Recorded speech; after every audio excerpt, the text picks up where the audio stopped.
Papasakosiu, kaip man pavyko taip greitai susidaiginti arbūzo sėklas. Taip, šiemet man tas dalykas vyksta ne ypač lengvai, vyksta sudėtingai, nes pirmasis arbūzų sėklas aš tiesiogiai supūdžiau. Kodėl tai padariau? Šiemet esu įsigijusi kilimėlį šildomą ir galvojau, kad jis mane išgelbės. Bet jisai, aišku, šildo, su juo viskas yra gerai. Yra, kaip aš įsivaizdavau, nustatymai, kad pasirenki laiką, pasirenki ten lygius iki 6 ir tipo šildo ir tos sėklos tipo daiginasi.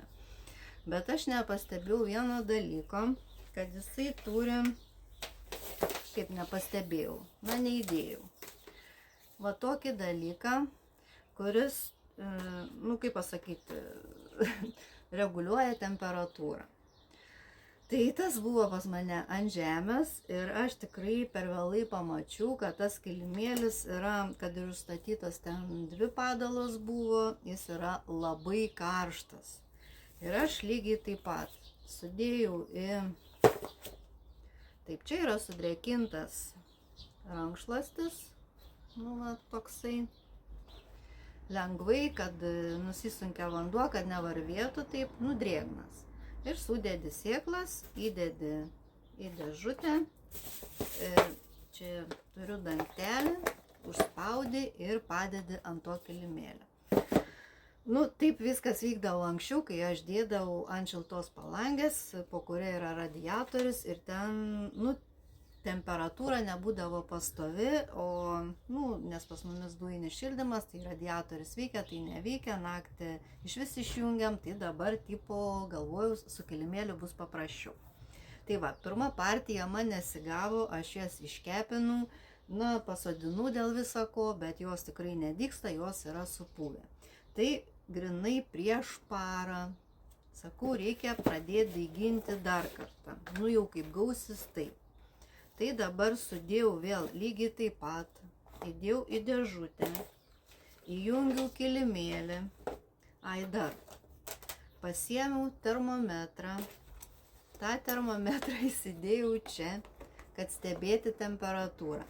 Arbūzų dygimui reikia, viena moteriškė aiškina 25, ten 35 gal laipsnių, bet aš nerizikavau ir žiūrėjau, kad būtų 25. Tai dar kol ėjau miegoti, vis tikrinau tą savo termometrą, kad man ta temperatūra neužkiltų. tą daviklį padėjau po dėžutę. Tai gavos kilimėlis, daviklis ir dėžutė. Ir tai prastovėjo, kol aš grįžau iš darbo, tai sakykim parą.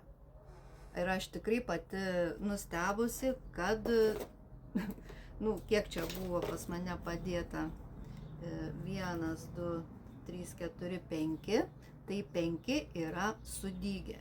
2 buvo melionai, nes man jie visiškai ten buvo visus supūdžius. Tai va, melionai tiesiog stebina, koks ugliukas. Jeigu tai rodytų kažkas kitas, gal ir nepatikėčiau, bet dabar yra taip, kaip yra, jos man sudygo. Tai dabar turiu prisiruošusi, užsimerkusi kalio permanganato tirpalę vakar vakare kitas sėklas. Tai vėl bus principas tas pats, į popierinį rankšluostį. Dabar dėjau biškį storiau, taip. Sudrėkini, nuspaudi, tikrai nereikia, kad varvėtų. Ir sėklytes nupilsiu, biškį nuplausiu su vandeniu per sėtelį ir dėsiu daigintis. Tokiu principu ir nešiu vėl į kambarį, jungsiu ir žiūrėsiu, gal ir tos taip pat greit sudigs.